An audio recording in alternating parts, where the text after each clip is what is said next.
Right. ఇక దక్షిణ ఒడిశా ఉత్తరాంధ్ర తీర ప్రాంతంలో అల్పపీడనం ఏర్పడిందని, ఇక మరో 24 గంటల్లో వాయుగుండంగా మారే ఛాన్స్ ఉన్నట్లు అధికారులు చెబుతున్నారు. ఈ అంశానికి సంబంధించి పూర్తి సమాచారాన్ని అన్నమయ్య జిల్లా నుంచి మా కరెస్పాండెంట్ అభిషేక్ ఫోన్ ద్వారా అందిస్తారు. చెప్పండి అభిషేక్. గ్రేసీ, అన్నమయ్య జిల్లా వ్యాప్తంగా గత 2 రోజుల నుంచి వర్షాలు దంచి కొడుతున్నాయి. అన్నమయ్య జిల్లాలో ముఖ్యంగా అన్ని చెరువులు వాగులు పూర్తిగా నిండడం జరిగింది.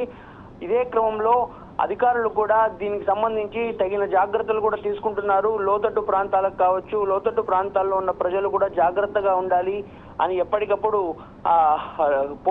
పోలీస్ కావచ్చు, అదేవిధంగా కలెక్టర్ కావచ్చు, ఇరువురు ఆదేశాలు స్పష్టంగా జారీ చేశారు.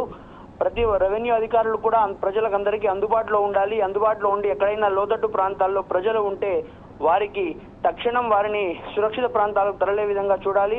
అదేవిధంగా వాగులు వంకలు దాటే క్రమంలో తగు జాగ్రత్తలు తీసుకోవాలి. ఎందుకంటే మరింత భారీ వర్షాలు ఈ రోజు రేపు కురిసే అవకాశం ఉన్నందున అన్నమయ్య జిల్లాలో ఒక ఆదినారాయణ రెడ్డి ప్రాజెక్ట్ కూడా పూర్తిగా నిండడం జరిగింది. దానిలో నుంచి దిగువకు నీటిని రేపు కలెక్టర్ కూడా విడుదల చేస్తున్నారు అని ఒక స్పష్టమైన సమాచారం కూడా అందించారు. ఇదే క్రమంలో అన్నమయ్య జిల్లా వ్యాప్తంగా ఎక్కడికక్కడ చెరువులు కుంటలు నిండి కొన్ని చెరువులు తెగే ప్రమాదంలో కూడా ఉన్నాయని మనకు స్పష్టంగా తెలుస్తోంది.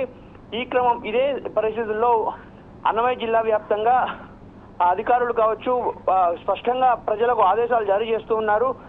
సురక్షితమైన ప్రాంతాల్లో ఉండండి, అనవసరమైన ప్రయాణాలు చేయొద్దని కూడా అధికారులు స్పష్టంగా జారీ చేశారు. అన్నమయ్య జిల్లాకు సంబంధించి ఎల్లో అలర్ట్ కూడా అధికారులు ఎల్లో అలర్ట్ కూడా హెచ్చరించడం జరిగింది.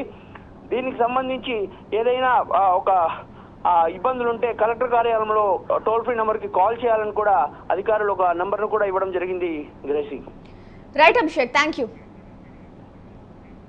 రైట్. ఇక